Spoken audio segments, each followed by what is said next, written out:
Welcome to the HR Dialogues, a podcast where we talk about HR and the future of work.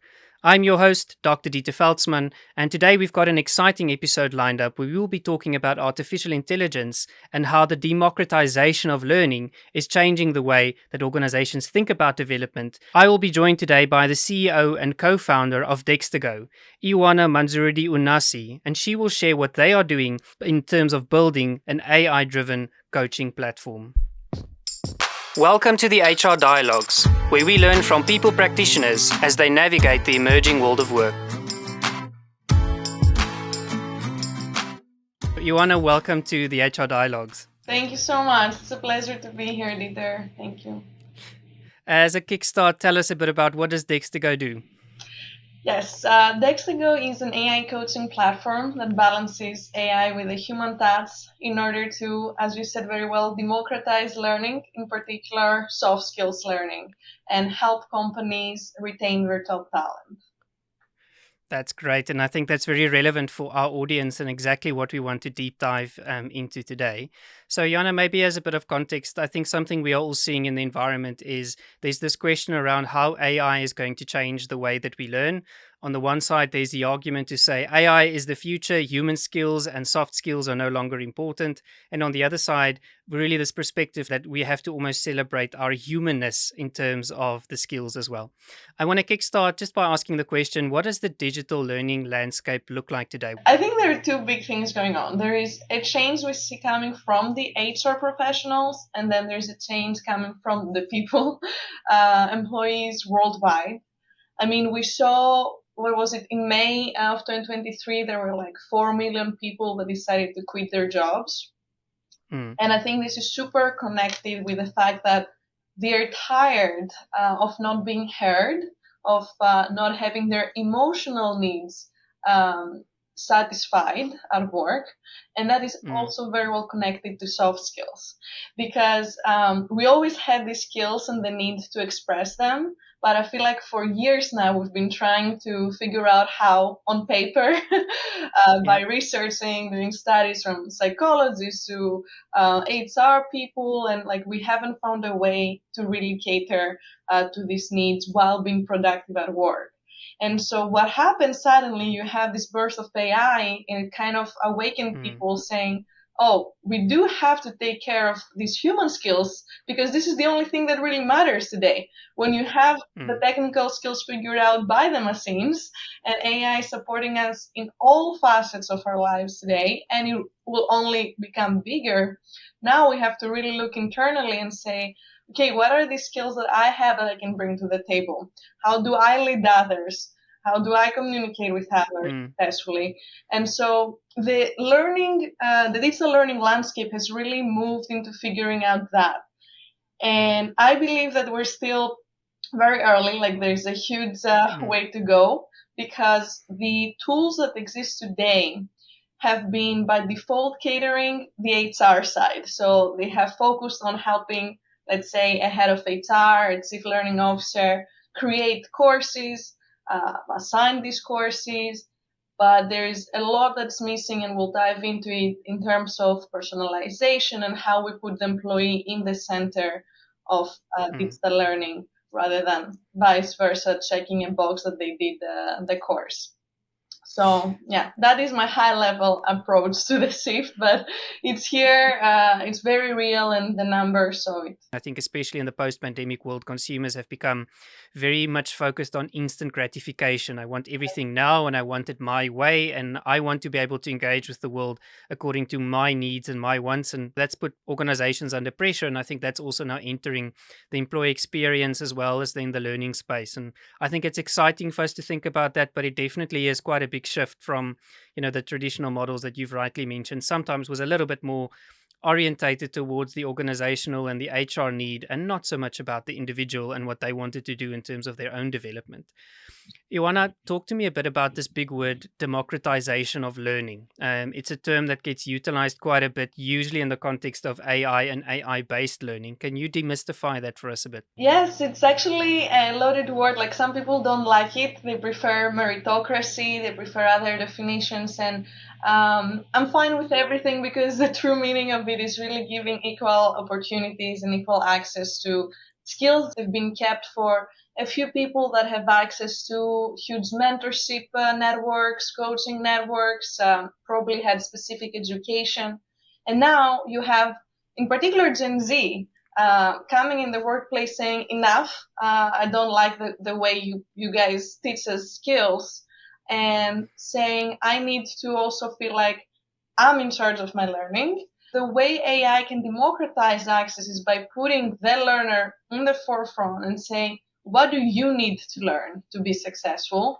What are your current skills now, and how we can help you get where you have to be without making you feel like you're in a box. So if you're a technical person, you only learn technical skills. Or if you're an artist, you only learn design. Like, democratization of access means everyone has equal access to the skills they need. Now, that doesn't mean everyone will go ahead and learn them and become the best, but at least they have the opportunity. So that, let's say, to give a very simple example, like if we're talking about an interview, a technical person has equal opportunity to express themselves in a non-technical way than someone with a background in business. And so we decrease the bias that exists. We decrease the limitations of career development, and we help people truly be the best they could be, both personally and professionally. That has, on the one side, also come with the fact that I think the manner in which people learn is very different today than what it was a couple of years ago. Bite-sized learning, personalized content, as you've mentioned, just-in-time content. I think that has become the way that people consume content in this new ecosystem of learning, for lack of a better term and lack of a better word.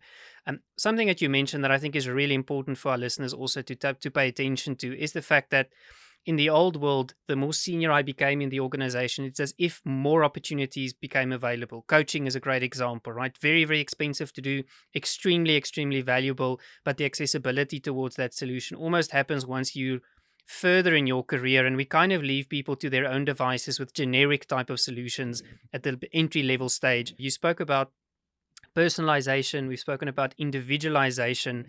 Can we talk a little bit about that, and what's the value there that we add? Absolutely. So I wanted to add that even if someone is in an organization for like a year or 10 years or whatever the time period is, the number one reason why they will consider staying today based on all the data is because they see growth potential, not just for them, but also for the company. Or else why waste your time in a company that will close tomorrow? And startups is a great example. Startups are able to attract the best of the best talent, even if it's so risky, because they see this potential. And I think the potential that someone has to grow is even greater in the early stages of their career. So I don't understand why we've been coaching and developing only the C-suite when they've already reached the level of learning curve that shows us that there is so much more room to grow. And now you can give access to everyone in the organization and align them on your company's goals. So it's not just separate learning that people do for themselves. It's also, what type of organization do we have to create? What is our main, for instance, learning path? Do we have to develop our teamwork? Do we have to develop our leadership skills? And you align the company, making it much more strong and bonded. So now you have high performance, you have loyalty, and you have a common vision, which is why a lot of companies fail, because usually the leadership knows where they're heading, but the rest of the team doesn't, and that creates conflicts. So I do think a learning organization can really signal to employees that they are now becoming a high performance culture and that they are being measured against that. Versus if you just put learning in the back burner as an extra like benefit or something nice to have, it doesn't have the same effect. And that's why you see low usage and adoption of these tools, because they haven't signaled to the employees the importance. So for instance, in a performance review, you come back and say, hey, Mr. HR, look, I developed my communication skills like 30% since last quarter. That's what I did that worked. And that's how I'm implementing this in the way I talk to my clients as a sales Mm, executive. And that I think is powerful because especially in big companies, it's so hard to see the ROI of training. You, mm. you just do a webinar, you do a workshop, and people can give you maybe a rating 1 to 10, but you don't know what they learned. There's a couple of things I want to unpack there, Ioanna, which I think is really important that you've mentioned. And the first one is, you always need an organizational culture that's going to support learning and development for any tool to work. To your point, it's not about the tool set; it's about the things that work around and that enables the tool set. I want to delve into a bit more around the learning culture that you do need to create. Learning organizations. It's something that we've been talking about for a number of years. I think it has been misunderstood for a lot of in a lot of contexts where people say a learning organization is one that offers training solutions, right? Which is definitely not the definition thereof.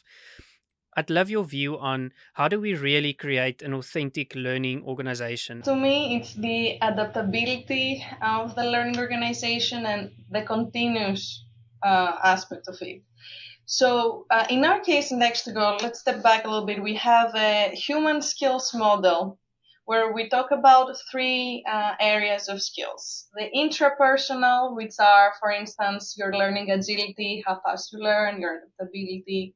Um, Interpersonal could be communications, Mm, the typical soft skills that we hear a lot about online. And then leadership skills, like your ability to motivate others, to lead others, and to influence. And to me, I, I mean, these are all great, and a lot of learning tools focus individually in these areas. mm, These are what I call point solutions. But when you interact with someone, all of these skills have to come together. So mm, the realistic learning, if you will, is something that brings them all together and takes into account your beliefs, your morals, your values to create an adaptive learning approach and meet you where you are. So by default, the learning organization is one that evolves with its people.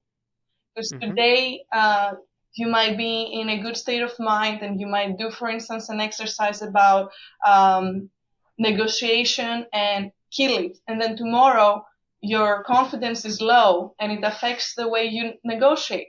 So we can't be giving you the same type of exercises. We have to be adapting to where you are. And the way we do it is through experiential learning.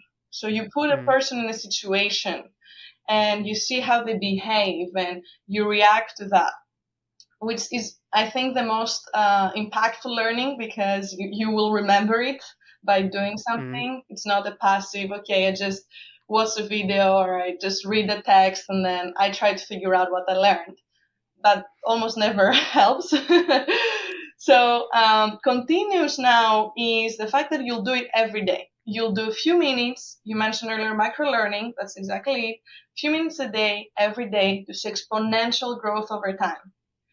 And again, back to today, the tools that primarily are being used in organizations are during onboarding, heavy on onboarding, like your first 3 months, you mm, might do more hours of learning than you've ever done in your life, and then you forget about it. So there's no impact. We need to embed in an employee's daily routine mm, some sort of learning so that they can first be able to react to it if it doesn't work for them sooner than later. And if it does work for them, they have the opportunity to do it daily and see a big impact that can help them become better in their job on a daily basis. And when the time comes for a promotion or for something else, they will reflect back to why they got there. Because today, forget about the classic traditional growth trajectory of someone in an organization. You can't sit as an employee and say, "Oh, I'll definitely in 3 years become a team leader or XYZ." I love the fact that, because the conversation inevitably leads towards, careers are unfolding very differently. And I think to your point, people have got a lot more choice and a lot more opportunity. but also organizations have got a lot of different types of needs, right? Which is where we're looking for people that are multi-skilled in various components, combining, as you've mentioned, the technical or functional skills with soft skills, with kind of contextual and experiential skills that they learn over time. Mhm. So I think there's really a big need, as you've mentioned, to bring all these different things together in the context of who is the human and what does the human need now and how can they move forward, as part of that. Joanna, I want to shift us a little bit towards the conversation that whenever I say AI coaching, you'll get people on the one side that are extremely excited about it. You'll get people on the other side that all of a sudden it's red flags and it's ethical concerns, etc. Sure. I think people are just cautious. Like, there's nothing wrong with that. And then the more they understand what it means, to your point, like when they see a tool and they can play with it, they actually end up liking it, because it's like when you're blind and you see for the first time, you never want to go back to being blind. So it's the same type of experience. I think AI will only get better. That's a fact, actually. So today, the fact that we are able to even play with an AI coach and be in a psychologically safe environment where we can share our thoughts, get some feedback, get some advice is great.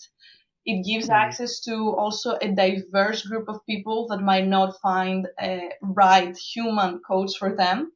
It mm, also allows people from all around the world to have access to coaching, and in some countries it might still be, a taboo, or even therapy. Like now they have access to a digital version of a coach that can get them an understanding of how they think, maybe what's wrong with their thinking, provide self-reflection, which is mm, something that human coaches not always do. And it's connected to what we said earlier. Like a C-suite person might know how to self-reflect, but an entry-level employee might have no clue where to even start, which is why just reading passively doesn't work. They have to be engaged in a conversation, in a exercise, in a video chat.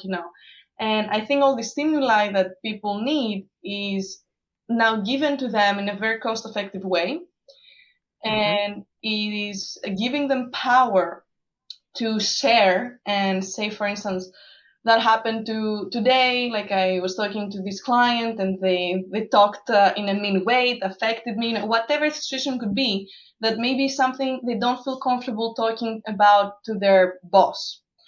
mm, And that is, I think, the number one benefit for the end user. That fact that they feel like they're heard, and they are able to get some feedback loop back. A human, even if you have 5 or 10 people under you, you can't do this on a daily basis by default. Like, yeah, you just don't have the time, and sometimes you also might not care. Like, not all bosses are mm, great, and we know that too. So that is the number one thing I say to people, that it's has tremendous benefits. Now, it should never be the like last resort. You always mm, have to be involved in the process. It's not just something you say, okay, yeah, I give my employees this tool and I'm not going to engage with them. I'm good. Of course not. You always have to be in touch as a human in the loop of the AI. But it also puts you in the forefront now, gives you the power with its data to understand where you need to help, mm, how, like, you're going to approach each conversation. Like, where does your employee lack? Do they lack leadership skills? Do they lack negotiation skills? What is it? So now you know how to prepare and give back to the organization better, more meaningfully. That is, like, high level, I think, the benefits and the way we should be treating AI coaching. couple of really important points there, that I think is so crucial. The first one for me, that you've mentioned is really around self-reflection and self-awareness, because I do believe, and I know you mentioned, that senior people might be better at it. I think sometimes it's a skill that a lot of people never learn during the course of their career, is to really understand and observe, but what is happening to me. And I think especially in a world that is becoming a lot more complex, that's going to be so important for people to make sense of the environment and the actions and the activities. I can only speak from an HR point of view, but something we sometimes struggle with as a profession is this busyness syndrome, where Mm. you're running between fighting fires, not necessarily taking a step back and saying, but what happened to me there? What should I do differently? What did I do really well? And should I continue and grow? Second point you mentioned is I think there's this misperception that people have that AI is replacing everything, whereas in this context, it's complementing and it's a companion, it's a co pilot for you as part of making sure that you do make data informed and data led decisions whilst giving people access to something in real time on the spot immediately. And I think that's such an important thing for a lot of leaders and managers to take away, that AI is actually a very, very powerful avenue for you to utilize to optimize the way that you lead people. It's not going to replace you, it's actually going to work with you as kind of, your secret weapon that you can utilize to help and guide those conversations and make sure that they are meaningful within the right way. So I think it is just about teaching people to work with the technology as opposed to thinking that the technology is working against them. I've been in the position both of the user and the decision maker for what tool to use for an organization. And I say that a lot, like learning management systems, experience platforms, these are great, but they are too hectic. Someone goes in, there's infinite content that you don't even know where to go, what to choose. You think you know what you need. Like an employee can say, "Oh, I want to be a manager, so I should take a leadership course." That is just you hope this is what you need. It's such a difficult way to I think approach learning. It has been, as I said earlier, a good evolution for the digital learning era, but it's not what we need. It's not enough. It's just a beginning. It's a catalog that should be there like a library, but you need someone else to tell you what you should pick from there. And so for us, going back to the adaptive and continuous learning through the challenges, it's a way for us to understand what skills someone needs to develop based on the way they reply. And so let's say you give an answer about adaptability that shows that you might need to work on that a little more. We won't bombard you every day with adaptability challenges. It's just going to be something more frequent. And that over time, we're able to track if you're improving or not. So the problem with those courses or with like just articles is that you have to have the awareness to go and find and pick every time what you need. So I found it very limited, unless you're just such a pro that you know. It's not always the case. I think something that people sometimes also forget, and I'm going to use it specifically in the learning context, is there's ownership that also sits on the individual. In an organizational context, I need to create the environment, accessibility, etc. But there is ownership that sits on the individual pertaining to their own learning. And in the same breath, I want to mention that if that learning experience does not add up to something that is valuable for the individual, they are not going to engage with that.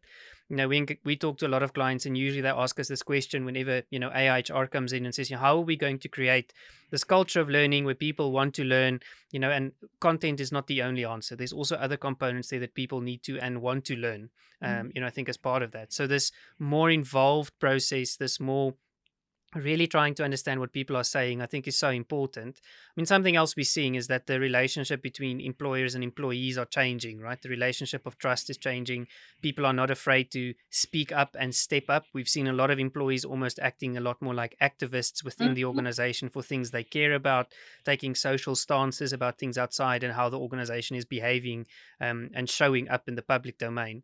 And I think we're going to see a lot more about that. I think an HR person has a lot of power within an organization. I mean, obviously I'm biased, but I do believe it's the number one department. It has so much influence. Without the right people, you can't do anything, no matter the financial modeling you do. So to me, an HR professional needs to, as you said, understand first what they're trying to do. Is it that they're trying to shift their organization into a learning one? Is it that they want to maybe just increase the performance of people? Like, they have to know what is behind the reasoning of introducing a learning tool. Then finding the right tool, which should be very customer driven. Like, who are your customers? Is it the Gen Z? Is it the C-level? Do they have time? Is it micro learning? Is it long form content? Is it gamified? No, I agree. And I think there's also around the fact that, learning from each other and, creating that peer to peer support network when we do have a lot of these conversations. And I really firmly believe that, we learn from each other and we learn with each other. Ioanna, I'm not going to get you let it go away before I ask this question around if you have to single out 3 power skills for the future that you think is going to be extremely important. And I know it's a difficult question. What would those be and why? Starting with resilience, I think that's key. And because of all the changes we see today that's so prevalent, I would say resilience and adaptability are, something that goes hand in hand. Number 2 is excellent communication skills. And I'll dive into this a little bit because it's not just how you talk. It's how you talk in a way that others listen, which requires empathy. You need to be able to understand who you're talking to, read the audience. You need to be self-aware enough to understand how what you're saying comes out. There's so much that goes in communication that we sometimes undervalue the complexity of teaching this skill. It's something fascinating to me, especially, and for you to work in different countries, you see how people communicate differently and how that really changes the way they perceive the world and how they also see you. So it's huge. Communication, resilience. And if I had to choose a third one, let's see. I believe I would choose teamwork because it's the only way we'll succeed and the only way we'll create a better world than what we found. Working together, working with diverse groups, and working efficiently. Yeah, I think there's a lot of food for thought there around what the things are that we do need to develop. And I think a lot of good insights there for people to think about their own career development. I think, especially when they are in the early stage. Ioanna, thank you so much for your time. I want to highlight a couple of key things from this conversation that I think really stood out for me. And the first one is the utilization of AI as a companion to democratize learning and give people access to learning and to knowledge. Second thing that really stood out for me was that it's not about the tools, it's about the holistic approach that we create, which ties into the habits, it ties into the way that it's presented, how people understand that this is about them. Third thing for me, really important, was that it has to be customer or consumer driven. That speaks towards the fact that content needs to be delivered differently, bite sized, needs to be in the moment. And then I also think the fact that human skills or power skills are the way of the future. And it's something that we have to bear in mind, that as human beings, as technology emerges over time, those are the things that's really going to differentiate us in the world of work. Ioanna, thank you very much for sharing some of the insights and how you drive AI-based coaching and development at Dextego. Any last words from your side or words of advice for the HR community listening to this podcast?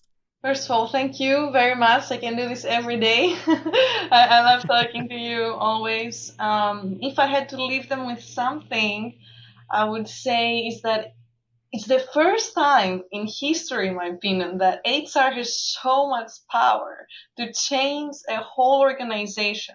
It's not just changing like a recruitment strategy or just organizational design within the company. It's really, I think, one in a million opportunity of changing the company performance, culture, everything, and becoming an example for others. I love that. I definitely think the future is bright for HR. A lot of opportunity on the horizon, and I think a lot of exciting times ahead. Ioanna, thank you very much for your time. Much appreciated. If people want to get in contact with you, where's the best place to find you? Yes, you can go to our website, Dextego, Dextego. You can find me just on LinkedIn or by email. It's my first name at dextego.com. Perfect. Ioanna, thank you very much and all the best, and we will chat again soon. Thank you. Bye bye.